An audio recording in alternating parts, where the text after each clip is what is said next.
Hello and welcome back to Under the Bridge. It's a podcast. A sensual podcast. You know what? I'm going to be honest. Part of me didn't think you were actually going to lead with that. I'm glad you did. Yeah.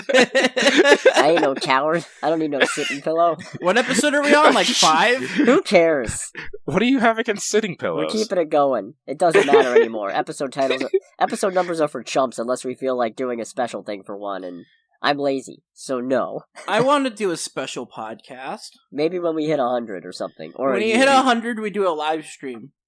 Maybe. Maybe. I'm not promising anything, but maybe. Mm-hmm. Anyways, welcome back, everybody. We have news and other things. And Nick did not watch the movie again. Yeah! And I did. Yeah, thank you, Greg. I appreciate it. I'm sorry, I had kind of a mental breakdown the other day. No, I understand. No, that's understandable, and you did not miss much. Here, I 100% swear to God, I will watch Sonic. So, let's get into the news. Okay, right into it. Obi-Wan's debut has been pushed back a little bit to May 27th instead of May 25th. But oh no! But there's a but. It's coming with it's coming with a double episode. So we're getting twice the Obi-Wan on release date. That sounds terrifying. Hello there. Hello there. How much Ewan McGregor can you handle? Ewan McGregor. You know, there is a t-shirt I wanted to buy at a convention once that it just said Alec Guinness, but it wasn't the logo of Guinness. And I'm really sad I didn't buy it. Nice. That's cool. Very good. Pardon me if I get rambly or off track or whatever. I am sick this week. It's fun. It's not fun at all. I'm sick in general, but that's... I mean, I just left work. Yeah. Same. Hey. Like, literally just left work. I'm still in my office.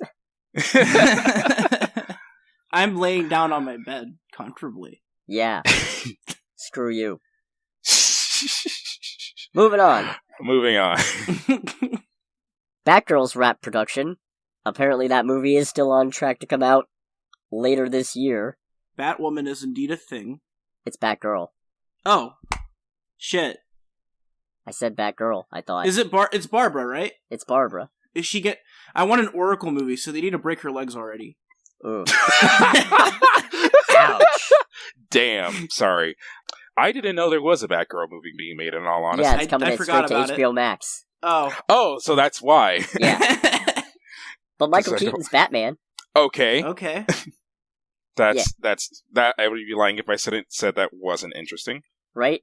It's really funny because this movie was originally supposed to come out after Flashpoint, presumably establishing whatever's going to be up with the DC after Ezra Miller finishes his rampage against time and space. Their rampage against time and space. Pardon me.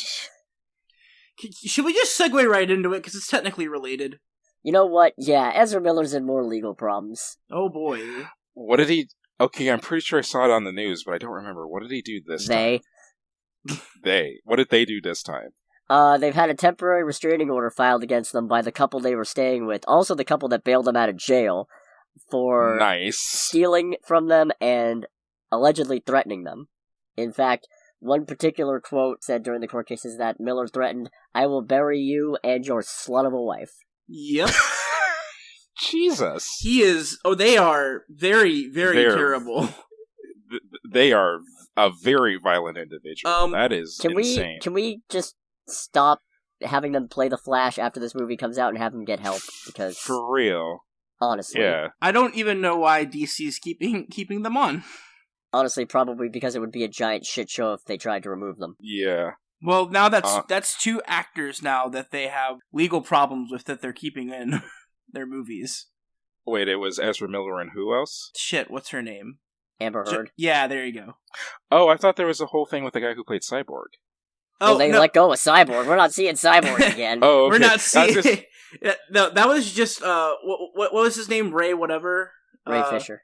Ray Fisher going on a high horse. I think the thing is, Ray Fisher had some valid points, but I think Ray Fisher took them way too far and kind of read into stuff where there wasn't, and I don't know. At the end of the day, not my spot to really judge, because it wasn't there, and I have, especially in light of recent Joss Whedon stuff, I have little problem believing Whedon was an asshole. So, unfortunate, but what can you do? What can you do, but what can I do? In other news, we have an official Doctor Strange runtime. This is what happens when I trust Internet Scuttlebutt, because it turns out it's shorter than initially rumored. It is 2 hours and 6 minutes long. Okay. Which hopefully means a little bit of a tighter focus, really making sure it's a Strange movie. I hope so, because Strange has had a better arc across the last 4 movies he's been in than his own movie. I don't know. I haven't watched a Doctor Strange movie since we saw it in theaters. But you're not missing much. It's one of the MCU movies, and I'm not saying it's bad, because even the worst MCU movie is still a decent movie, but it's very much a movie of, I'm not going to watch this unless I'm on an MCU rewatch, or I'm specifically rewatching everything that has Doctor Strange in it. Otherwise, I would be hard-pressed to think of a reason to watch it, because Doctor Strange is just more interesting when he's a... supporting character? Not even when he's a supporting character, just when he's a wizard, instead of a trainee. Trainee Strange is not super interesting. I don't know, I remember, granted, again, only saw it in theaters. I do remember, enjoying it immensely the first time, especially considering the last scene was memed to death almost immediately after the movie came out. Oh no, that's still one of the best ending scenes. That's one of the best endings to a Marvel conflict in the MCU. In fact, I'd argue in most superhero movies. Well, I'm here to bargain? Yeah. Yeah, it's pretty funny. I've come to bargain isn't just funny, it's also a really good deviation from, yes, all I have to do is friendship harder at him and my powers will allow me to overcome. Instead, I have to save scum and annoy the boss into submission. Yeah, it's like, how do I save the world? Annoy the shit out of my enemy. It's great. I mean, true. It is something. It's definitely unique. That was definitely, I think for a lot of people, my favorite part of that movie. Definitely. Moving on! Yeah, we're just flying through these right now. I initially didn't have this on the list because I thought it was an April Fool's Day prank, but apparently they're actually making a reboot of The Crow. Who's playing The Crow? Bill Skarsgård. Oh yeah, I saw that. I forgot about it. What do I know him from? He's Pennywise. Yeah. Oh! Okay. The new It, not the... Still. Yeah, well, the old one's Tim Curry, and that would be a lot better. I'd love to see Tim Curry as The Crow. Okay. I was going to say, well, that was terrifying. So, hey, there we go. Well, I mean, Bill Skarsgård, I think he could probably pull it off. He's got the look, kinda. I don't know, he looks creepy, so... That's all. Yeah, since we can't get Johnny Depp anymore. Oh, God, Johnny Depp as The Crow. Or Ezra Miller. Oh, or Robert Downey Jr. Yeah, Robert Downey Jr. is too old for that now. Oh, I was gonna say, what did Downey do? I hope nothing. Yeah, I was gonna say. Oh no, all of his stuff's in the past. Yeah, I'm just saying, if anything new came out, I would be devastated. Oh yeah, for me it would be Tom Hanks. Guys, I want to see. That's a difference. I just want to throw this out here. I want to see a biopic of Tim Allen's drug escapades. A whole ass movie about him in his drug escapade. He was a cocaine cowboy. Yeah. Didn't he get busted for his cocaine charges while he was doing Home Improvement? No, it was before that. It was before Home Improvement? Oh, yeah. Okay. Still, though. I would love to see that movie. That would be pretty great. They can just call it The Tool Man. No, they should call it the name of his book. Don't Stand Too Close to a Naked Man. Is that actually the name of his book? Yeah. First off, I didn't know he had a book. Secondly, that is one hell of a title. Yeah. Okay. Tim Allen is a man. Tim Allen's a fascinating creature. Yeah. A fascinating creature. What is this turning into? Let's move on. This is turning into a podcast where I want to get to the news stuff so I can talk about the interesting stuff so I can go home and sleep. That's what this is. Okay, what's next? Which, continuing along, so back in 2015, around the Secret Wars relaunch that Marvel was doing, I think that was the All New, All Different. Yeah, that was the All New, All Different Marvel, where everybody was getting replaced. They had an idea for a character named Fallon Gray, who is going to be the daughter of Blade, and then that ended up never happening.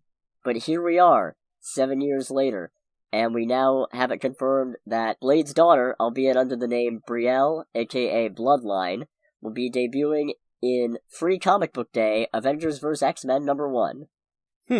Yeah. Is she an X-Men or an Avenger? I don't know. Blade was an Avenger recently for a bit, and then I think he screwed off to be Vampire Sheriff of Chernobyl. What? I was gonna say, Blade being an Avenger, that sounds like a recipe for disaster. Yeah, I think, and I haven't really been reading much of this run because I hate some of the stuff Jason Aaron has done with the characters because, I mean, it's Jason Aaron. But my understanding is Chernobyl is currently a vampire state recognized by the UN, Dracula's running it, and just to flex on Blade, he made Blade the sheriff. That sounds amazing. What? Blade has turned it around and is using it to basically enact police brutality on a bunch of vampires. That's not amazing, but I still want to read that. I could have details wrong.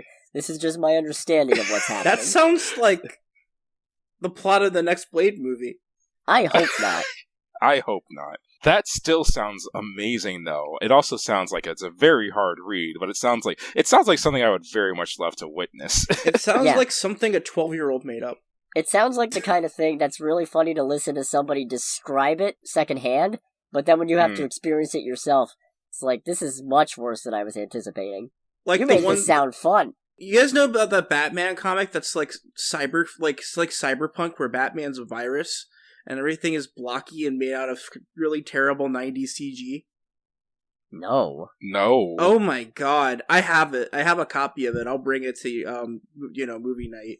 Oh my god. It's very rough. At first I thought you were talking about Batman the Murder Machine, and that was bad enough as it is. No, it's set in the 90s, and Batman is a computer virus, or an antivirus that is fighting the Joker virus. And it's what? It's like, think Blade Runner, but they threw Batman in there for no reason, and he's blocky and looks like a character out of what's that 90s terrible cartoon? Not terrible, but just terrible looking cartoon where like they're all video game characters. PBS. Oh, Cyber God. Chase. Yeah, it's like that, but it's trust me, it's terrible. It's absolutely god awful. It's some of the worst CG ever. Like, Batman... Wait, is Cyber Chase the 90s? I don't think Cyber Chase is the 90s. It's not Cyber Chase, it's something else. But I'll bring it on when we hang out. Neat. Yeah, I'm interested to see her make her comics debut. I think maybe they're doing this so they have a built-in ready-made way to keep the Blade movie line going, because Mahershala Ali is currently 48 years old. By the time Blade is out, he will probably be 50. So... Oof. Doesn't look it. No, absolutely not. The man is aged really phenomenally. Yeah. But... I thought he was in his 30s. I thought he was in his 30s, too. Like, he looks like he's in his, late 30s. Absolutely. But you would be silly not to prepare for the point when you have to pass the baton on for this character, and having a ready-made replacement in the comics is an easy way to be like, yep, here's what we're doing. Yep. The new one. Because, let's face it, that's what a lot of comics boil down to these days among the big two. It's basically the publishers throwing stuff at the wall to see what sticks that maybe they can make a movie out of later down the line. Yep. Not that there's necessarily anything wrong with that, but is what it is. I do love Mahershala Ali, though. He's great. Really cool dude. Great actor. Absolutely. And the one who approached Marvel about Blade. He also looks exactly like Blade. He does. He is the 21st century's, the post-2010 Wesley Snipes. 100%. Hopefully without all the crazy. Yeah, without being an asshole. Without being, nuts. Hopefully they never have to CGI Mahershala Ali's eyes open. What? In Blade Trinity, there was a scene where Wesley Snipes refused to open his eyes, so they had to CGI his eyes open. Yep. What? Yeah. Why? Because he's a dick. Because he was having a massive feud with the director. Like, his spitefulness is legendary. So I've only seen the first Blade. Oh, I just actually... it's ironic that we're talking about this, because I walked into my roommates watching Blade 2, so I watched, the last half of Blade 2 with them. Amazing. Yeah, just really random. But, yeah, no, Blade's a great movie series. I want to kind of rewatch them, quite honestly, now. Alright. And we're gonna jump a bit, because this last bit of non-game news that I have is Morbius news. So we're going to talk about this, and then move on to other stuff, and then circle back around to talking about Morbius the movie. Oh boy. Morbius has brought in an estimated $39 million opening weekend domestic, $84 million worldwide, which, considering the movie had a $75 million production budget, isn't the worst, but I would like to remind everybody Venom 2 opened with like $90 million domestically. 90 whole dollars. 90 entire dollars. 90 several Benjamins. Yeah. So, with Sonic 2 coming out next week, I don't think Morbius is making much more money. No. Sonic is just going to dominate the box office for quite a while. Yeah, I'm looking forward to it.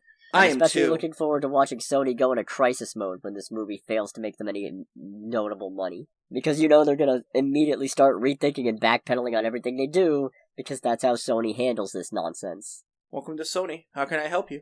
But No, seriously, how can I help you? Please buy our stuff. Please. please sell Spider-Man back to Marvel? We can't do that. Please, he's the only lifeblood we have. I beg you, let us keep him. God damn it. Okay.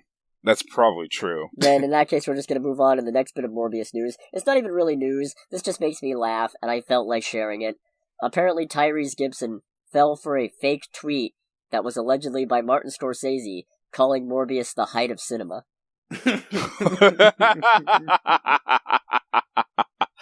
Oh, that's sad. That gives me a chuckle. I love Martin Scorsese and how much of a complete pretentious jerk he is sometimes. I'm just amazed that anybody would think that he would ever call... He'd never call any superhero movie... He hates superhero movies. ...the truest height of cinema. I guarantee you Avengers Endgame could be The Godfather 4. Actually good this time again, we swear, guys. And he'd still turn his nose up at it and be like, there's a car chase. I don't think so. I don't know why I've given him this voice, but... I mean, to be fair, the guy I'm Martin Scorsese. He actually is a good director, so it's not like he doesn't have, merit, but... And he obviously has his... He can have his own opinion about shit. Oh, yeah. But he is a little too pretentious. I talk a lot of shit for somebody who has no hit movies under his belt. I talk a lot of mad shit for somebody who has no hit movies under his belt. Yeah, but... Hey, at least we're not Uwe. We're not boxing our fans. That requires us to have fans. We have, 2. Yeah, probably. Fan number 1 and fan number 2. Hello, loyal listeners. Thank you for sticking with us this long. We appreciate it. And I just lost fan number 1 and fan number 2. You did it. How many fans we got? About a few? Alright. So, I think that's it for non-gaming news, if we want to move on into that. Oh, shit. I forgot. Nah, I got you. Great. I was gonna say. In that case, couple of things. No, he's kidding. No, I was actually kidding. Okay. The main piece of news that I just brought was E3. Yeah. E3 is officially been canceled for 2022. And there's no pandemic to blame it on this time. E3 has been hemorrhaging money for years. Most of the major studios at this point have their own reveals of some sort. Microsoft has their own presentation. Sony has State of Play. Nintendo has 2 major directs and a shit ton of minor directs. We're moving away from the... PAX is obviously going to keep on going on because PAX is more or less indie focused. So, you got your... publishers putting out your major shows, and you've got your indie games basically debuting at PAX. That's pretty much what the meta's like now. Yeah. But it's the end of the traditional game show. E3 has been hemorrhaging money for years. It's no surprise at all. But I don't think we're gonna get it back. So it's like Marvel and DC no longer showing off their movie stuff, at least not as frequently at San Diego Comic-Con, because they've realized, we can set up our own presentations and people will just watch those. Which, yeah, fair. Really wish Fandom had a fucking schedule, though. That'd be great. Fandom is rough, Chief. I just wanted to watch the Batman trailer, and I had to wait until the very end of the whole thing. I sat through so much cringe. So much cringe. I mean, the only thing I was going to really say in regards to E3 is that it's one of those things where, yes, the writing was on the wall and it's been on the wall for several years, but it's still kind of sad. It's the end of an era. Yeah, it's one of those things where... Now, granted, they said, if I remember correctly, they said during the press release that they are canceling this year to make the, hopefully, physical event, because I guess they're planning on having a physical event. I think they said something along the lines of we're closing it this year to focus more on the big physical, reintroduction next year. I don't know how much weight that has. I would be shocked if there is a show next year, in all honesty. It's one of those things where it's very sad. it's not surprising, but it's very sad because there have been plenty of times. I know that, well, before you entered the group, Nick, I know there were times when a few of us would just get on Discord, watch E3, and then make jokes about it based on what people were saying. I remember having fond memories of just watching the E3 show, talking to people about it, seeing the dumb stuff that publishers and developers would do to get people to be excited about their games. Aisha Tyler. Without limits. Oh. Aisha Tyler. I have a lady boner. Does anybody else have a lady boner right now? Or the it was Girlwood, thank you. Oh, sorry, Girlwood. And then, of course, who can miss that one YouTuber who came up to, present, I forgot what it was he was presenting, but, he just completely flubbed the entire line to the point where they just cut to commercial. It was hilarious. Amazing. I remember seeing the Ladywood shirt, and that was the only time I had a pure RE Gold moment where I just casually yelled out, "What the fuck are you wearing?" Nice. Also, memories of them bringing up special guests, and their special guests either not knowing how to talk to people, or the people in the audience just being dumb. Yeah, a lot of the game developers are very antisocial, so trying to do an interview with them is just it's disaster. Yeah, which...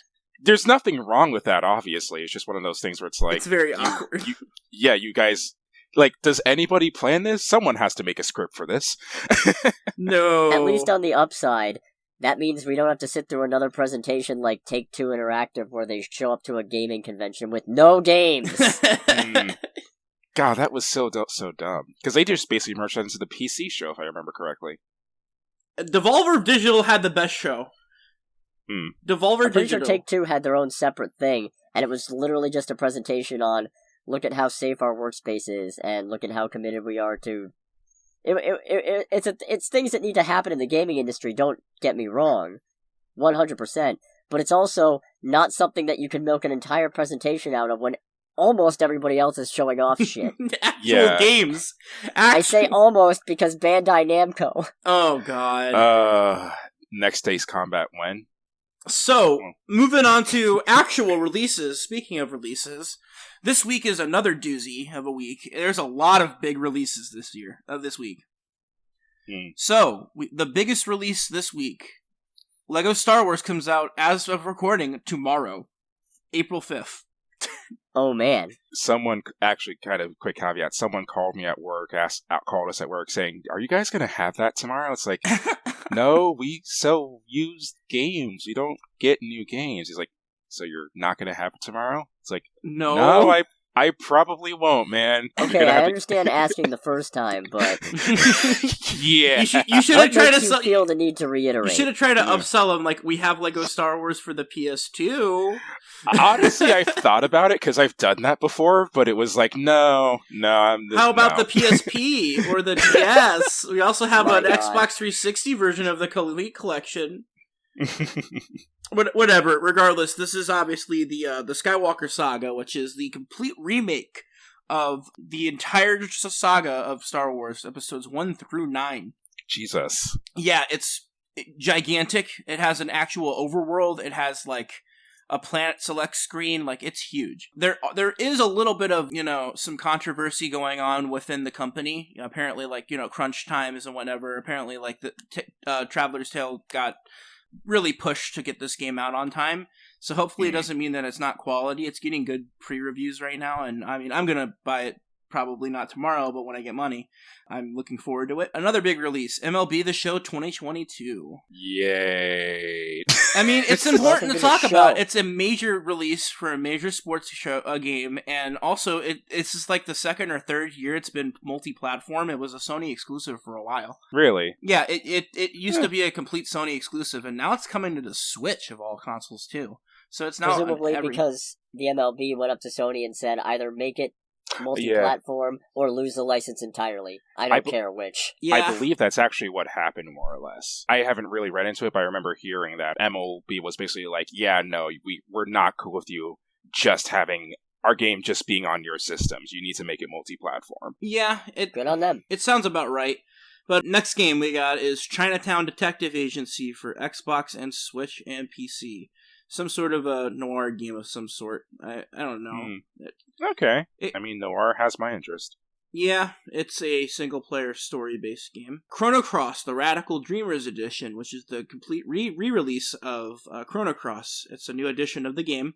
Obviously a classic RPG, classic JRPG. I know they've made some controversial changes to this one, but I mean, I think a lot of people are actually looking forward to it because you can actually play the game again if you aren't like me and own a copy on. So, it's, I don't know. I'm definitely glad that the game's becoming more accessible again, but like, I don't actually know a lot about the controversy. I just know that there is a little bit of controversy out with the Radical Dreamers Edition. I'm not a JRPG expert. I just collect them. Yeah, that's a fact. Yeah. Same. Two other big releases. Well, anybody ever heard of Godfall? That sounds vaguely familiar. It's a Gearbox game, and I guess it's getting a release on next-gen consoles here soon, on the 7th. It's made by Epic, so I don't know much about it, so it's just one of the major releases. I've heard the name before. And then lastly, House of the Dead's getting a remake for Switch of all consoles on the 7th. Is it the typing game? No, that's Typing of the Dead. House of the Dead is the twin-stick shooters one. From like, neat. Yeah, like I don't know why it's happening, but like it is. So that's our major releases that are coming. So it's gonna be an interesting week. I'm gonna be playing the hell out of. Honestly, I can't afford it right now, but when I can afford it, I'm gonna be playing nothing. That video game collector life. Oh, God. Today in history, though, just very quickly looking at some of the big ones. Ironically, 17 years ago. Oh, this is tomorrow. 17 years ago tomorrow is when Lego Star Wars came out. Oh, neat. For the Xbox. That had to be on purpose. That's such a random number, though. It's 17 years. Yeah, still. Enter the Gungeon came out 6 years ago. I'm going to start, like, focusing in on, major anniversaries, like 10 years ago, we got a Super Robot Tyson game for the PSP. Oh, I'm cutting this. Continue. Republic Commando came out for the Switch and PS4 a year ago, which... I do want to point out, I'm going to leave in the part that says, oh, I'm cutting this, and nobody's going to know. I'll actually watch the podcast, thank you very much. I actually support the podcast, unlike some people. Oh. Greg, you can't tell, but we're staring at you. Yes, I'm staring at you with my podcast eyes. Yes. All right, continue. Sorry. No, nothing. Those are all the major releases and major history things that are notable. That I'm not gonna like scour through every single year to figure out what came out. Understandable. I was gonna say, can I insert some racing game news, if not concerns? Please. Yeah. So last year, or I believe the year before, actually, Tommy Knockers knocking at my door. I'm sorry. Continue. I don't know what that's a reference to. I'm actually very Tommy curious. Knockers. Oh, okay. About a year ago, or actually a couple years ago, there was a new development studio called Motorsport. They actually make racing magazines. No one cares about that. I wonder why. And they got licenses to a bunch of major, like licenses to a bunch of major racing series to make games for them. They got the NASCAR license. They got the license for British touring cars. Basically, the biggest international sports car racing competition in the world. That kind of stuff. They came out with the NASCAR game, and it sucked. It was bad. Which one was it? It was actually, how bad was it? So bad that so bad that when they sent out the press version, the press people were like, "Yeah, so this isn't the same game that's going to be releasing tomorrow, right?" And they're like, like the game, it's a simulator that launched without wheel support of any kind. What? Yeah. And it also was just missing a bunch of things that you expect from a simulator racing game. It was the only time where, when it came to games coming out, I actually went to my boss at work and I told him, if this game shows up, I am telling people not to buy it, because they're going to return it pissed off. There were no breaks in the game or for the workers developing it. Yeah, no, it was bad. It was rushed. It was... And it pissed off a lot of NASCAR fans, because the last few NASCAR games weren't great to begin with, so NASCAR people were like, oh, this is great! And then they just crapped all over that. Well, a couple things have been, I guess, kind of popping up in terms of sim racing news. One is that with all of the unfortunate stuff going on in Ukraine, there's a bit of a rumor floating around that the studio might be in trouble, because I guess some of the money that they get is from a Russian backer. Oh dear. They also had a change up in their CEO. How long ago was this? I want to say it was fairly recently. Oh boy. And their new CEO is someone who not only has no history with racing games, but has no history with game development at all. And then the last bit is that the British touring car game that I mentioned, which was supposed to come out this year, has been not only taken off the roadmap altogether, but there was a little asterisk at the bottom of the roadmap that said BTCC will be the reveal date will be shown when appropriate, basically. And it's like, well, these are things you don't want to hear from a game company. Greg, let me ask you this. What is your favorite NASCAR game? I actually don't really play NASCAR games. I will tell you, I own a sealed copy of NASCAR Heat 2002, which is objectively the best NASCAR game ever made. So it's funny, because I actually do own a couple. I have, like, Dirt to Daytona and a couple of the PS2 games. It's just one of those things where, and this also applies to the Codemasters Formula 1 games and a couple other series. I generally don't like playing the games for series that I watch, just because I feel like it's one of those things where I don't get the same excitement or response out of playing the game that I do watching the actual series. I mean, fair. It's also a thing of switching to F1. In order to make the games, like, interesting, sometimes they do some weird stuff. I forget which version it was, but one of the F1 games that came out in the last couple of years had a dynamic kind of season system where drivers would switch teams based on their performance from the previous year, because that's more or less how Formula 1 contracts worked. So it kind of turned into some weird stuff, because I watched some people live stream it. It turned into some weird stuff where Lewis Hamilton, who is a 7-time world champion, had one bad season and was kicked from his team to the slowest team on the grid. And that was something where I'm like, yeah, no, forget about breaking. This, like, just wrecking balls my suspension of disbelief. So yeah, I don't really play a lot of licensed racing games, just because I can never really, like, get immersed into them. Oh, fair. Makes sense. Yeah. Welcome to the Greg Talks About Race Car Games. Yeah, that was section. Probably way too long. No, I no, That's fine. It was actually really interesting, not gonna lie. I learned a lot. It's oh god, yeah, this new motorsports It's company, a wheel of a time. Shut the hell up. That wasn't even a pun. I know! That's what's funny about it. That's the opposite of funny. That's aggressively It's unfunny. anti-humor. Didn't you listen to VeggieTales? It's gonna be funny in the future. You lost. No. I'm sorry. You lost me at. VeggieTales says all jokes will be procedurally Weed eater. What are we doing? I did not enjoy VeggieTales as a kid, and I rewatched it as an adult. I'm like, I hate it even more as an adult. Cool. I'll tell you what we're doing. We're moving on to this week's topic, which is minor movie theater annoyances, courtesy of me and Greg coming to separate realizations of things at the same time. Greg, do you want to go first? Sure. So, and this, in a sense, ties into Morbius. We have an AMC theater. Do people know where we live? No, it doesn't matter. Cool. I live in St. Petersburg, and we have an AMC theater in downtown in Sundial. Now the fans can come and, like, watch movies with us. Oh, jeez. That's a terrible idea. I'm awful to watch movies with. Greg can attest. Yes. Actually, with that, I went to Sundial because, well, to be completely honest, I didn't feel like driving half an hour to the regular movie theater while it was raining. And nobody goes there. Like, nobody freaking goes there. So it's like, alright, it's gonna be quiet, it's gonna be whatever. Found out that they had plant-based chicken nuggets, but that's neither here nor Wait, what? Wait, yeah, whoa. AMC sells, like, Impossible nuggets, and it was one of those things where I know I shouldn't have, because movie theater food is like expensive, which is definitely a minor annoyance. But it was like a thing of like, I have to try this. movie theater food is expensive because that's the way that the movie theater makes money. Oh, I know. I understand that. It's still a little frustrating. But no, the thing that annoyed me with going there is that, and I realize this because Regal does this just nowhere near as aggressively. I've never understood the whole thing of, you're in the theater, you've paid money to be in the theater for the movie.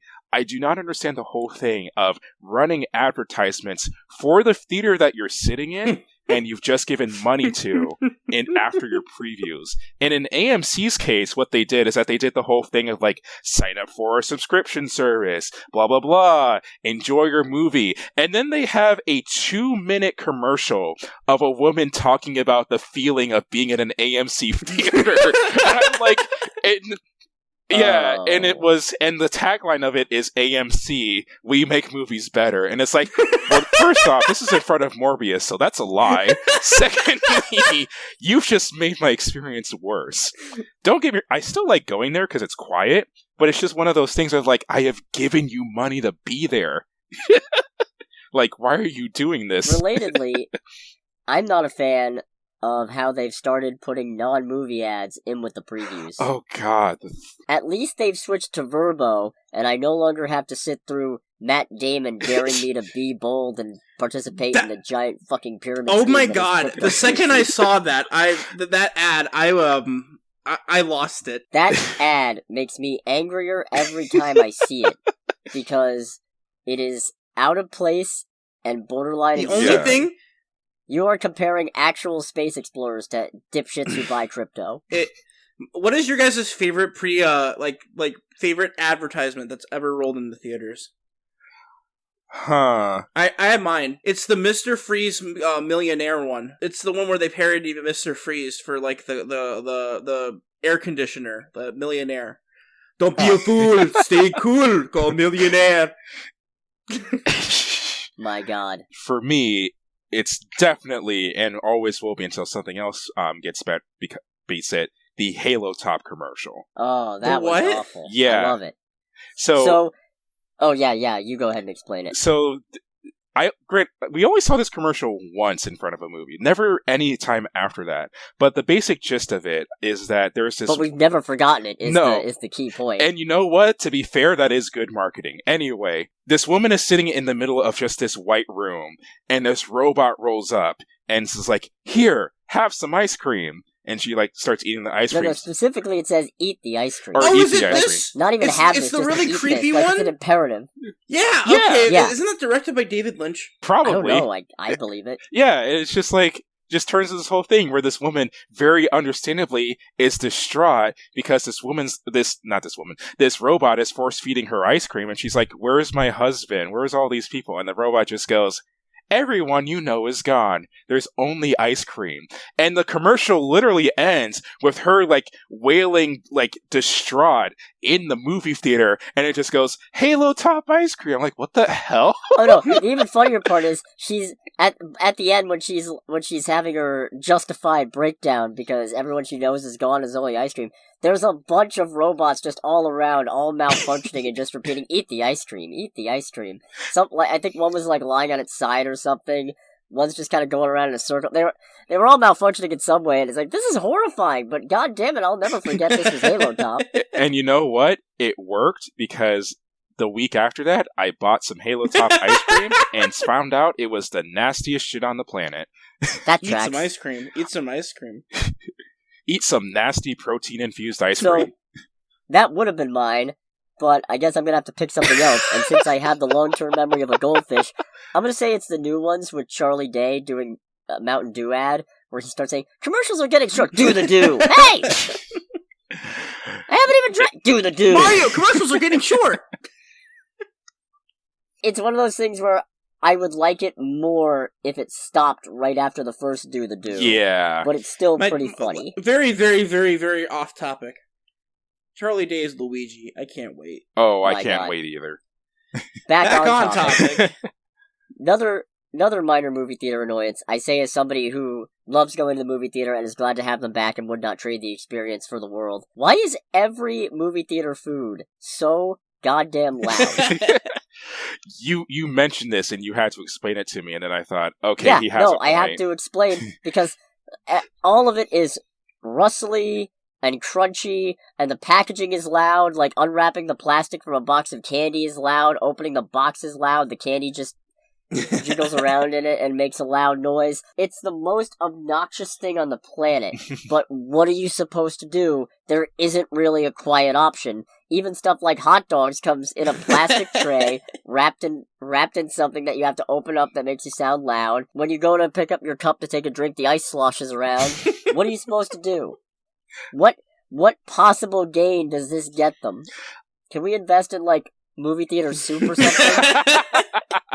You know what? No, that's a terrible idea. Assholes will slurp it. Never mind. All I can say to that is that I'm glad that they don't sell sun chips at movie theaters. Oh, God. Oh, dear. Because those are, by far and away, the noisiest chip bags, whether big or small, that I've ever had to deal with. Like, I remember, like, buying sun chips and eating them at night, and I, like, legitimately woke up my mother while she was sleeping, because she was like, can you, like, not? I'm like, I'm sorry, the bag's so loud. That's terrible. Yeah, it was. They're not as bad now, but they were pretty bad, like, a few years ago. They're very good, though. But it's still, like, yeah, they're good, but it's still, like, actually genuinely the noisiest bag I've ever had. So I'm glad in movie theaters you can't get some chips. What if you could, though? Like, how bad would that be? Oh, it'd be so horrible. It'd be so bad. I would say, we should, like, move towards getting healthy items like fruit and shit. No, but here's the deal. Here's the deal. Or plant-based chicken nuggets. When I nuggets. went to go see Peter Rabbit with one of my... I don't know who it was. I think it was one of my roommates. We were bored and wanted to go see a movie, so we saw Peter Rabbit. I got nailed in the head with an orange by a kid who was running around throwing fruit at the TV screen. My God. It's the best.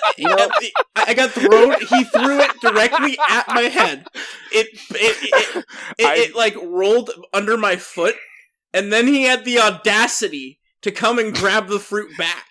And he came up through the freaking row up to me.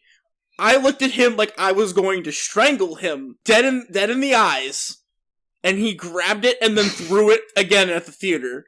At the screen, and then started running around shouting, Peter Rabbit, Peter Rabbit, Peter Rabbit, and the mom did nothing to stop this.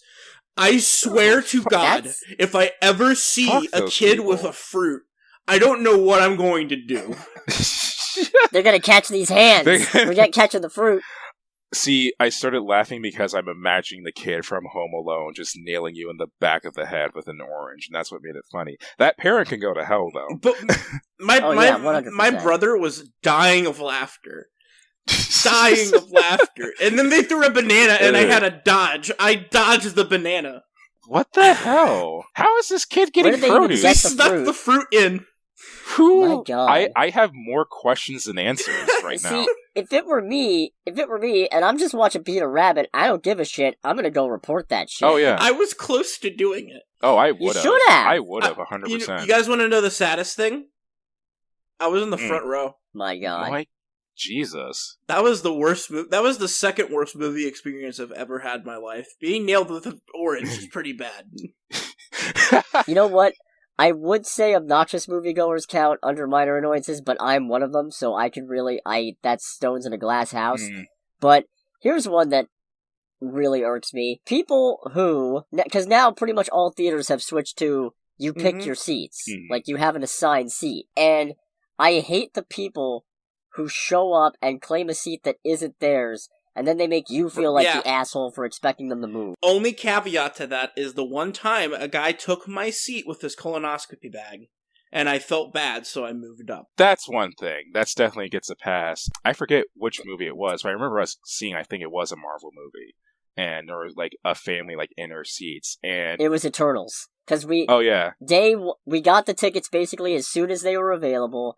We got them for the dead center of the theater, and we go in, and there's this whole ass family just sitting right there.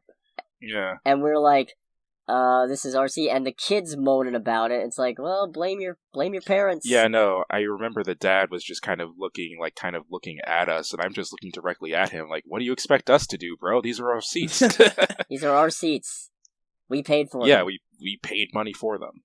What did you think was going to happen opening night for a Marvel movie? Did you really think dead middle of the theater was going to stay fucking empty? What the fuck? You were asking for it. Yeah, no. You didn't want an awkward confrontation? I don't believe you. I had one time I had bullshit. somebody tell me no about moving. Wow. I was like, can you move? No. But this is my seat. It's not anymore. What an asshole. Yeah, that was I literally did not know how to respond other than like, bro, it's my seat. And he goes, no, it's not. I'm sitting in it. Look. And then, like, I kind of just, like, walked out the theater and reported him. And then just... Yeah, I was going to say that's one of those things where... Because you hate to do it because it's something so juvenile, but I probably wouldn't. To be fair, the movie that I missed... Yeah, this is bowling. The movie that rules. I missed, I didn't care too much about, so... I mean, fair, but, you know, if you're... It's the game of play stupid games, win stupid prizes. They gave me a free movie ticket for it, so... Nice. What movie was it? I forgot now. I think it was Norm of the North. Oh God! Oh God! I can't wait until my niece is old enough to see a movie where I can bring her, so I have a built-in excuse to see all these dumb kids movies and not feel like a jerk.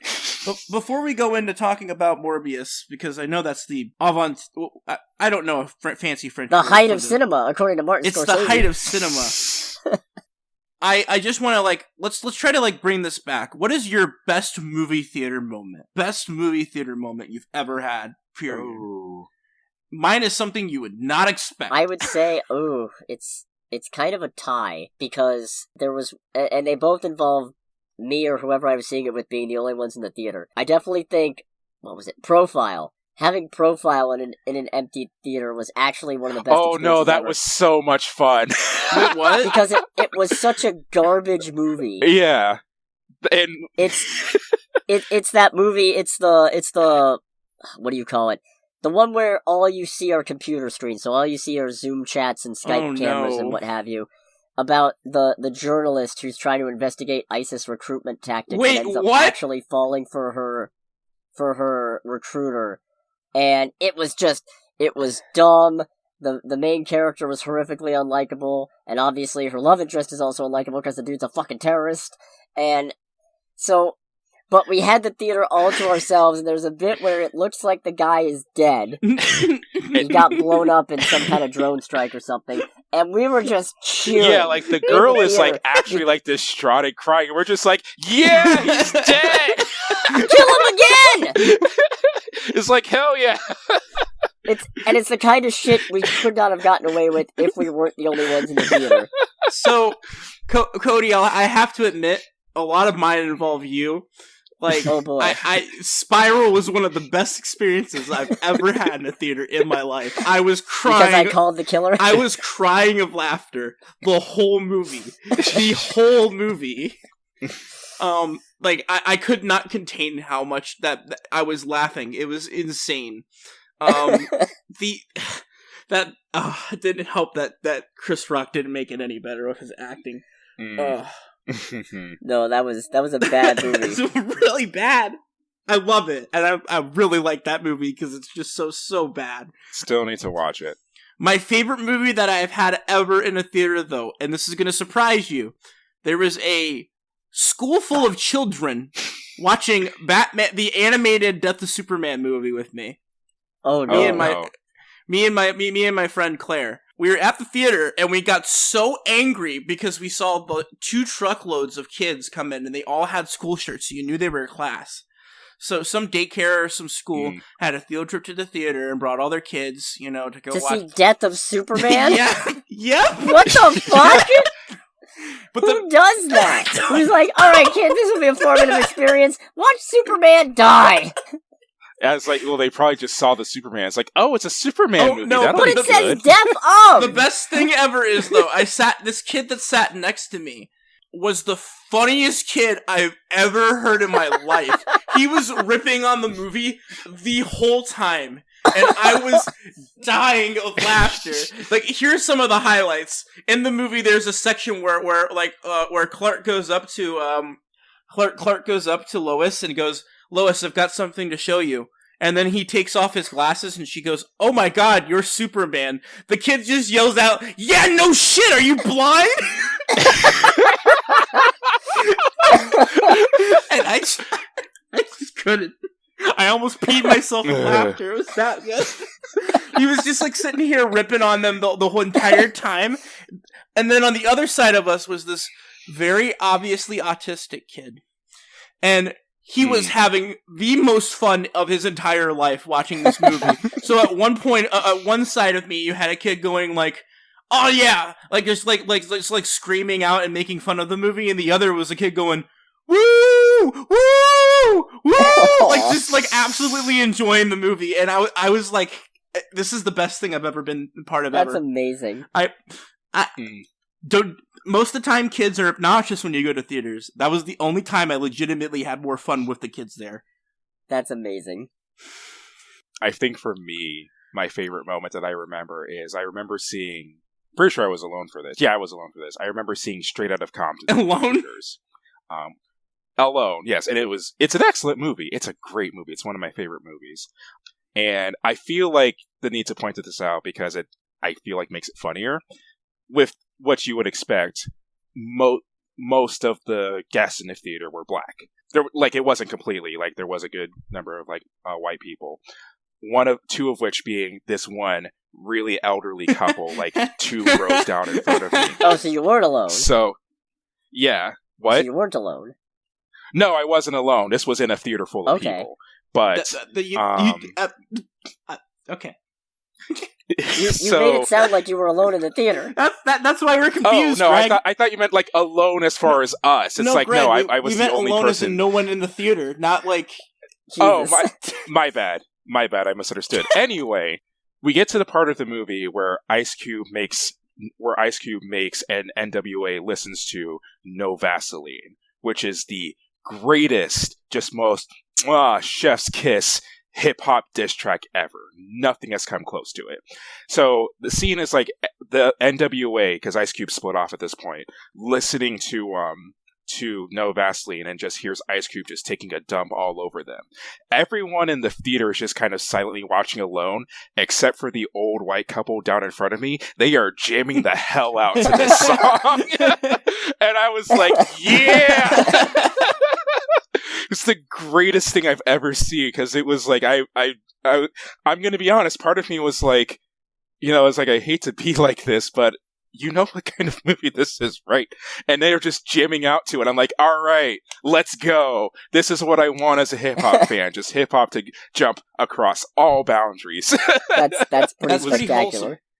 It was one of the best things I've ever seen in a movie theater. That was like just genuinely one of the best things ever. So now that we're all in a good mood, oh no, how about we ruin that by talking about Morbius? Yes, and there will be spoilers. If you care, you really shouldn't. It was not good. Here's the non-spoiler part. Don't see it. Don't bother. So, as the only person whose eyes have been untainted by Morbius, was it really that bad? Let me put it this way, and I've talked about it with Greg, and we have dissenting opinions on it. It is not the worst superhero movie ever made. It's probably not even close. I don't even think it breaks the top 10. But I would, despite the fact that I'd say, at least in the last 10 years, contenders are probably Fantastic Four, Batman v Superman, theatrical cut of Justice League, I would still watch any of those over Morbius. Really? Because Morbius is not worse than those, but it's nothing. It's fucking nothing. And I both agree and disagree with that, because my biggest takeaway from the movie as far as its overall product is that it was inoffensive in both directions. It didn't really do anything. It didn't do anything like, oh my god, shocking in either direction. It was very, very, very, in a weird way for a movie about a killer vampire starred by Jared Leto, it was very vanilla, I felt like. Because, nothing happens. Nothing of major consequence really happens. It was surprisingly bloodless. Really? Yeah. Yeah, yeah. Haha, vampire sucks all the and blood. Toothless. It's actually a major... Yeah. Wait, what? But... It's a joke about the movie having no real bite to it at all. It's another vampire joke you see. No, it's just...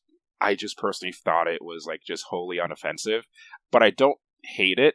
I think I didn't hate it because I walked into it knowing that it wasn't going to be great, so I didn't really, critically think about anything. I just kind of sat there and watched it. Which, I have seen movies where I've sat there and watched it, and I hated them. The most recent Fast and Furious movie definitely springs to mind. So, yeah.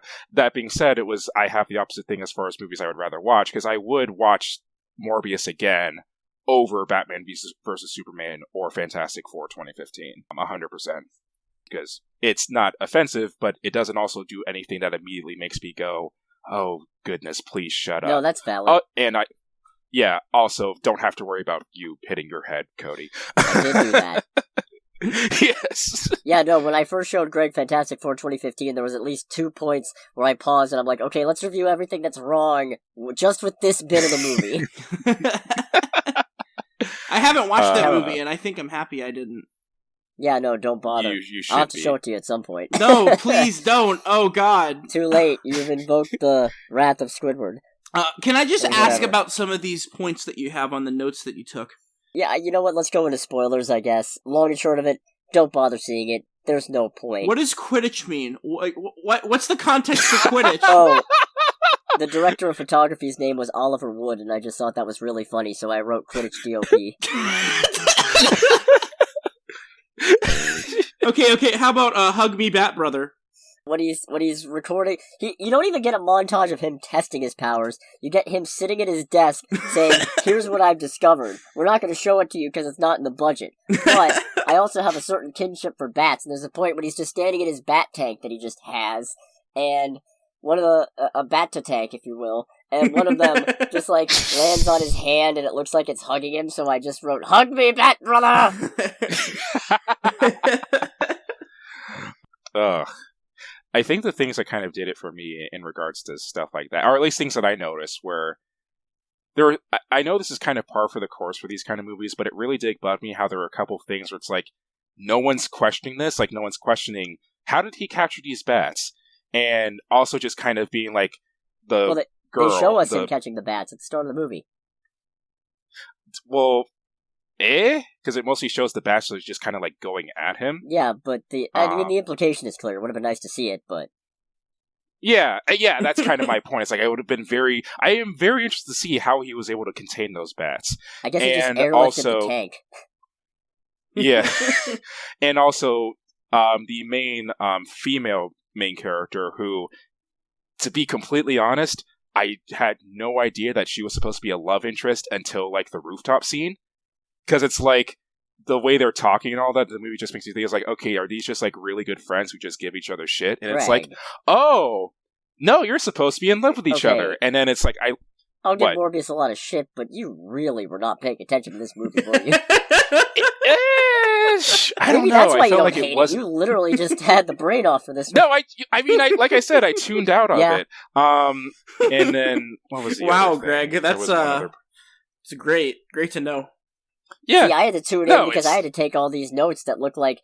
You know what? I might just put up an image. I might just splice an image in real quick. These look like the scribblings of a crazy person.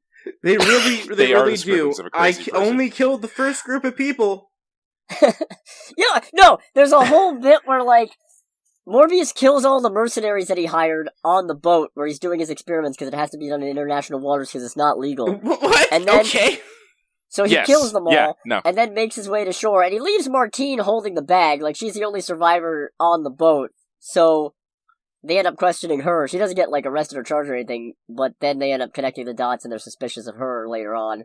But it's also weird because the only reason they're suspicious of him at all is because they found an origami bat on the ship. What? And I guess it's, like, in lieu of, instead of giving Jared Leto a personality in this movie, they just give him a couple of little quirks, like being really into origami foldings. So, what? Wait, what? I guess it's, really? Yeah. Yeah, that's what he gets instead of a personality, origami. Origami. So he makes a little bat, and it gets left on the ship, and I guess it's well known enough that Dr. Michael Morbius, Nobel Prize winner, is a esteemed and famed paper folder. So they see the bat, and they're like, yes, it must be the one and only Dr. Michael Paper Folding Morbius. Can I be honest? Correction. Nobel Prize winning shit talk. You're right. Because wasn't there a whole thing where he just basically insulted? He shot it down because the experiment failed. Yeah. Also, can we talk about how nobody in this movie seems able to pronounce anything? Because at one point, Martine calls it the Nobel Prize. Yeah, that was weird. That's not even. You could complain about the symbiote pronunciation in Venom before they ADR'd it in, but at least symbiote is technically a correct pronunciation of symbiote, even if it's not really ever been used in a Marvel product context. But Who the fuck says Nobel Prize? It's Nobody, the Nobel because the Prize. man's name is Alfred Nobel. Yeah. But then she gets it later because her name is Bancroft, and at one point, Tyrese Gibson calls her Bancroft or something. Nobody in this movie can pronounce anything. No. I just want to say I'm very glad I didn't watch this movie just because I am so freaking confused, and it's amazing to see that this is a movie. Yeah, because nothing happens in this movie. I will say, I felt like it was one with Jared Leto speaking specifically about his overall performance. I honestly think it wasn't, well, obviously it wasn't great, but it also wasn't like super bad. The only parts of like his performance that really pulled me out was like the second post-credits scene, because it was just the way he was talking. I was like, what? Why are you like talking like a 5-year-old Because you know they right shot that 5 years ago. Can you tell me, like, okay, yeah, what true. are the post-credit scenes? I don't know either of them. I think we should probably finish talking about the movie first. Go for it. Because, okay, as bad as I make this movie sound, the post-credits are worse. Really? They're the actual worst part of the movie. Really? Potentially some of the worst post-credit scenes ever put to superhero That film, bad? at least. Maybe film. No, I agree with Cody, because it was like a thing of like, because Cody like more or less spoiled the post-credits scene for me when they were first revealed, and it was a thing of like, okay, I know that how this more or less does and does not fit in, but actually watching them play out, I'm just like, oh, Yeah, so, yeah, the rest of the movie. What is the song during Matt Smith's like, I just murdered people, I'm gonna get dressed montage? Wait, I don't what? know. Yeah, no, so Matt Smith basically gets a Tobey Maguire Spider-Man 3 dance moment, except he's not in public. He's doing it in, like, his foyer in front of a mirror or something. Just busting out the most cringeworthy dance moves you've ever done seen. It's something to behold. With one of the worst songs I've ever heard in a movie. Matt Smith is doing his best to save this movie, and it's not nearly enough, but he's trying, goddammit. That's the only thing I've heard good about the movie is that Matt Smith was, like, halfway decent. Yeah. Well, Matt Smith's a generally And pretty it good stinks actor. because he keeps getting screwed over on these sci-fi movie opportunities. I think the last bit I had as in regards to the movie was that I never ever thought I would see a movie where I thought to myself, man, they actually underutilized Tyrese Gibson. Okay, you know what? Here's another one. So, in the lead up to this movie coming out, when they were doing, like, interviews and press tours and what have you, Tyrese Gibson was talking up that his character was basically a superhero. He has a cybernetic arm. It's gonna do all kinds of crazy shit. You're not gonna believe it. Movie comes out. He's got a regular ass arm. Wait, what? Up until the last bit. No, up until the very last scene where we see him, like, in, like, a sleeveless shirt and we see the cybernetic arm. And it's like, and that's it. And there was a whole bunch of it shown in the trailers. Can I ask, nope, that's all we're gonna how get. canon is this to actual Morbius? That's I'm I asking don't Cody. know. You don't know? I am not a big Morbius fan. And I did yeah. not feel the need to do a lot of research Please tell me in that they'll... anticipation of this movie. I hope they never make a Scarlet Spider movie. I hate Scarlet Spider. I would rather a Scarlet Spider movie, but I'd rather it be made by Marvel. If I'm honest. But, okay, so, here's another one. The train flying. What the hell was that? Wait, a train flies? What is this flying in general? Because it seems like Morbius can fly, but only when there's pre-existing wind currents, but apparently an incoming train provides sufficient air currents for him to float on, or something. I don't know. It's just the most awkward looking thing. It looks like he should be in one of those squirrel suits, but he's not. So, he's just got his arms and legs spread out, and he's just fluttering around like a plastic bag in the wind, and it's just the most awkward, nonsensical bullshit. I hate it. There was one line in this movie that got an unironic chuckle out of me, and it's from the part that Greg doesn't like, which is, so Morbius needs a lab, and he tracks some counterfeiters to their lab, which apparently has equipment he can use, and he basically beats the shit out of their leader to get them to surrender the lab, by which I mean he breaks the man's hand, and while he's doing this, he goes, you know there are 28 bones in the human hand? Crack the metacarpals, crack the phalanges, and the pretty little stinky pinky.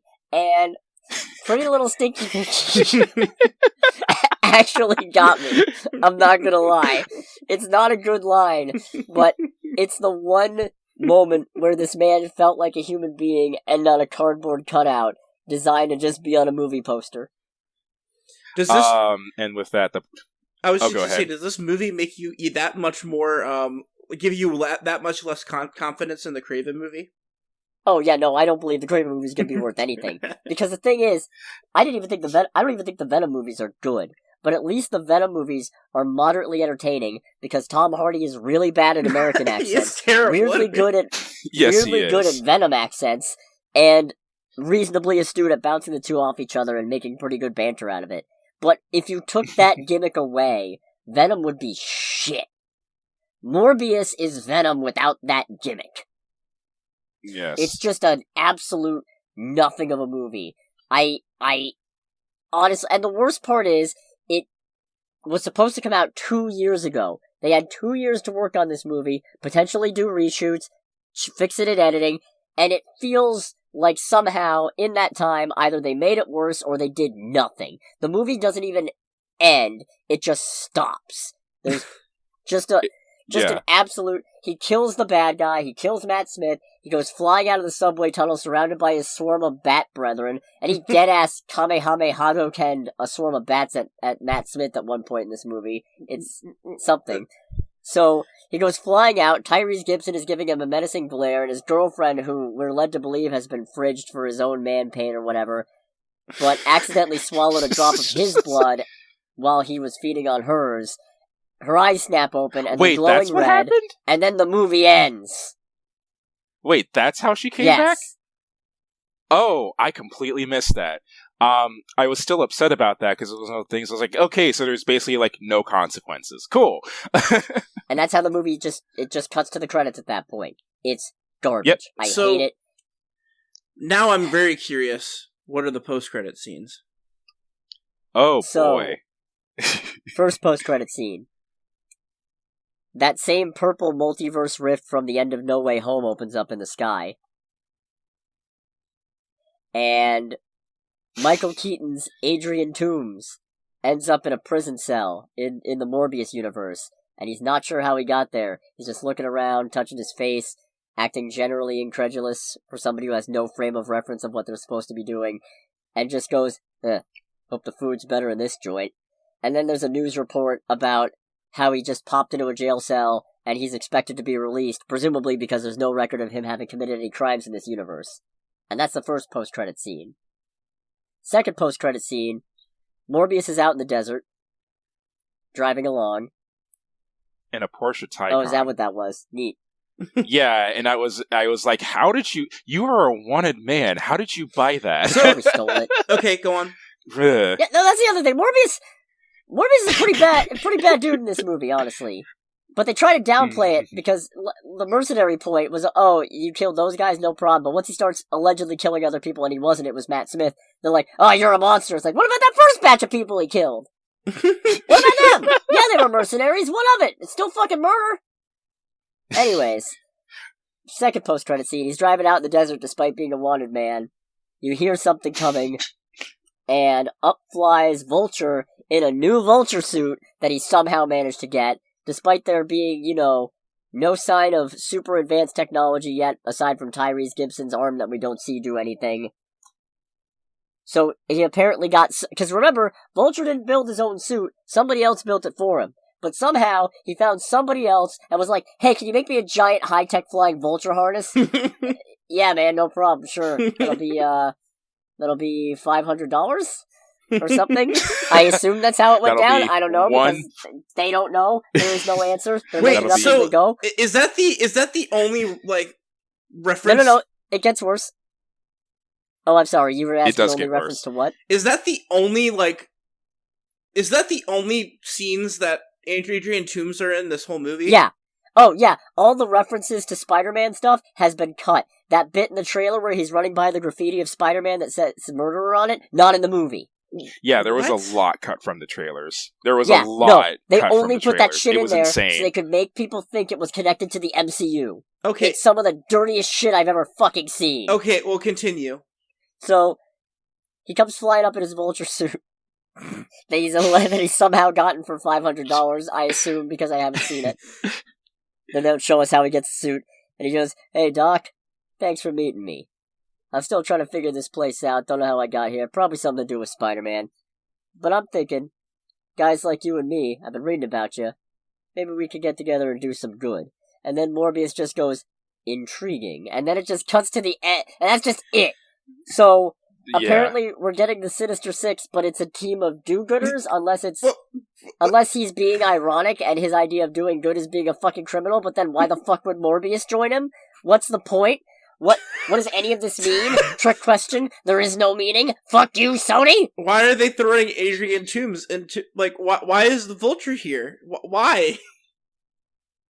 Excellent question. Those post-credit scenes are genuinely awful because it's a desperate attempt to give the movie some kind of relevance by tying it. Because the fucked up part is, if you wanted to tie it into something, why didn't you tie it into Venom? The movies that you fucking own. And that actually people like seeing for some bizarre fucking reason. Wait, they probably are trying to do Sinister Six because Kraven's next. Right, but it's like, why do you even need Vulture? Just put in Venom. Venom would 100% be like, you could trick Venom. You could trick Venom super easy. Hell, if you're being good guys, which, why the hell are you assembling the Sinister Six to be good guys? But why are you putting Morbius in the Sinister Six? I think he's been on the Six before. Has he? Well, a lot of people have been on the Sinister Six in some way, shape, or form. Okay, so we're getting Vulture, we're getting Kraven. Presumably Venom, presumably Morbius. They could probably get Chameleon from the Kraven movie. That leaves one more Rhino? Black Cat? I don't know. We'll have to see. I don't know. I don't think... whatever. Who fucking cares? If there's literally anything I can watch instead of Kraven when Kraven comes out and make content about, I'm making content about it. I'll watch Kraven because I want to watch my favorite character get completely... You know that one scene in South Park with Indiana Jones? That's basically what I'm going to go see with Kraven. Nice. Nice. Whatever. So I guess that's Kraven. Or I guess that's Morbius. That is Kraven. That was Kraven. That was Kraven. So I guess we're good to move on to the other thing that goes bump in the night, that being Moon Knight, which means, Greg, I guess you're signing off because you have not seen Moon Knight. Yes, so I will be taking my leave. Very good. Thank you for joining us. Thank you for having me. And thank you all for listening, even though this isn't over yet. Yeah, please keep listening. I beg you. We're going to talk about cool stuff. It's Moon Knight. I actually saw this one. Alright. Okay, get out of here, Greg. Trying to. So Moon Knight was very good. Moon Knight was very, very good. I enjoyed it a lot. My favorite thing about it is, so Oscar Isaac's English accent. Let's talk about that first. It's one of those things where, in a vacuum, it sounds really bad. But, once he's around, and I don't know how authentic the other British accents in this are, but once he's around a bunch of other people with British accents, it doesn't sound as bad. But coming out of Oscar Isaac, like... Oh, that's unnatural. It's very uncanny. It's like when Daniel Radcliffe does an American accent. It just doesn't work. It throws my suspension of disbelief out the window. Yeah, it doesn't do that for me, because, I mean... Well, this one isn't as bad. This one isn't that bad. It is not that bad, it's just very... The voice does not match the face. No, not at all. Not at all. That being said, I like the way that they wrote the character. He kind of has a Wheatley feel to him. Yeah, he's a hapless, well-meaning kind of bumbler. And I love that kind of character. Because shit outside of his control just keeps happening, and he has no idea what it even is. And it's honestly, at points, you just really want to get the guy a hug, because it's just like, oh man, you don't deserve this. When did the episodes drop? They drop on Wednesdays. Okay. At 3 a.m. Well, you're all about watching them at 3 a.m. I'll wait. This is the first series that I've done this for, I think, since a couple episodes of Falcon and the Winter Soldier. I think I did it once, and I was like, never again. But now that I'm on a 3-day weekend permanently, it's like, okay, yeah, I can afford to be sleepy on my second day off. What do I care? Yeah. I mean, if you're off, I'm not off. So if it was on a Thursday, I could do it, but no. But yeah, no, I obviously don't really have much in the way of a frame of reference.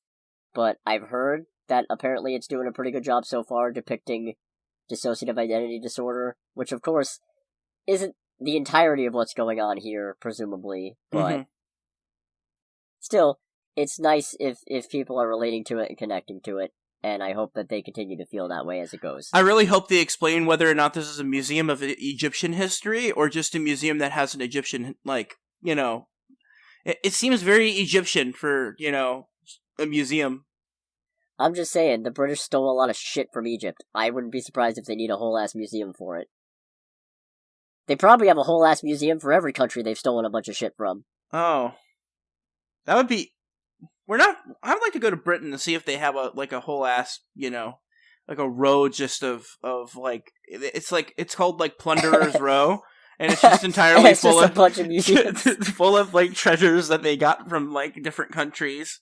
Like Americans have any room to talk. I mean, we don't, but I mean... Yeah, but it's still funny to do it anyway. It's still funny. Yeah, it's a funny bit, okay? It's a good bit, I think. I guess, if we're good to get into spoiler talk about this episode, I suppose, since we've just had generic stuff mostly so far. Go for it. What do you think the deal is with the Scarab? I don't know. I mean, is this... I think the Scarab is kind of...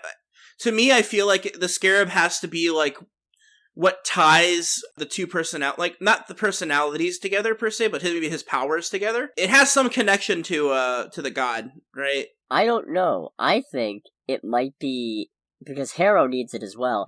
I think it might be something that will let him open a portal to the underworld or something and let Ahmed out. Ooh. Or maybe that's what maybe they're both crazy. Maybe they're both... What if they both have dissociative identity disorder? That would be imagine if Harrow is just some kind of mutant or metahuman or something, and he has these superhuman abilities, but he is not serving a god. He's just fucking crazy, and so is fucking Mark. That would actually be really funny. Like, he kind of has Rogue's ability, but, like, not really, because Rogue steals powers, never mind. Yeah, and Rogue also doesn't judge people. I mean, she does, but not with her powers, just internally and externally. Just with her teenage sass. Is she still teenage? She's older. She got married to Gambit not that long ago. With her young adult sass. I think it was not that long ago she and Gambit got married. I've been shipping them since I was a kid. Better than when she was with Magneto for a while. Oh, God. Ugh, that's gross. Yeah. Magneto's like... Fun reminder that happened. Magneto would be, like, old and jank. He was reincarnated in a younger body at the time. That doesn't make it any grosser. It does not. So, what do you think what kind of territory do you think they're gonna push with this? I don't know. I'm honestly surprised at how little actual action we got in the first episode. I'm not complaining. Yeah, it was mostly set up, and I liked it. And I don't know. I'm really interested to see where it goes. I mean, obviously, I know nothing about Moon Knight, so like I'm going into this completely blind, like most Marvel stuff nowadays. The funny thing is, most of what I've read of Moon Knight is his early stuff. Back when there were still hints of mysticism, but he was still mostly just a mercenary who swapped between identities, and the whole him actually having trouble keeping track of who he wasn't really a thing until later in, so I have no idea either. Great. This could very well... They could just go that route and have it all be in his head. One thing I do think is interesting, though, is that Stephen Grant typically is more of the Bruce Wayne-esque persona. He's rich, he's fancy, he's cultured, but here he's just kind of a working-class slob, just like you and He's me. an Egyptianophile, or whatever. Egyptophile? Egyptophile, there you go. That's probably not a word. We just coined it. Yeah, Egyptophile. Anytime somebody says it now, I demand a quarter. A quarter of respect.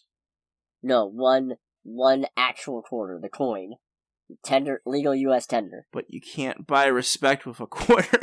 I can if I have enough quarters. Good point. Well, yeah, enough quarters will get you so many rides at the supermarket. But regardless, I really enjoyed the first episode. I think it's really interesting. I really like Moon Knight's design. It's awesome. It looks really good. It has grown on me. I don't know. I'm really just curious to see where they're going to take it, because I don't know the character. I want to see if they're going to have anybody else show up in this show. Well, funny enough, Layla is, as far as we know, a completely made-up character, which has some people speculating that she might... Because typically, at least in the earlier runs, Moon Knight did have a female accomplice named Marlene.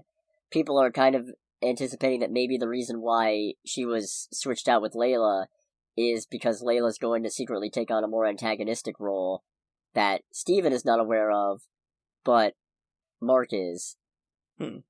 who knows. But funny enough, when he's scrolling through the rest of the calls in his phone, one of them, number 32, which is actually a reference potentially to Werewolf by Night, number 32, the first appearance of Moon Knight, comic reference. The 32nd call is from Duchamp, which is Jean-Paul Duchamp, aka Frenchie, Mark's pilot / assistant / what have you. So, presumably that means Frenchie exists. And hopefully we'll get to see him. Interesting. And of course, there's also the fact that apparently that gold-painted statue guy was Bertrand Crawley, who, I don't know if they're going to give him any bigger role in this, but still neat to have him in there at all. I'm interested to see where this goes, is pretty much all I can really say. I think I'll have more to say on it once I see it's episode 2 and see what they're trying to do with the overall picture. But as an initial episode, I'm definitely impressed. Yeah. One other thing I definitely like is that and I don't know how much of it is Mark trying to actually be nice and how much of it is him just trying to keep his cover intact, but he goes out of his way to make sure Steven doesn't find out about anything. Yeah.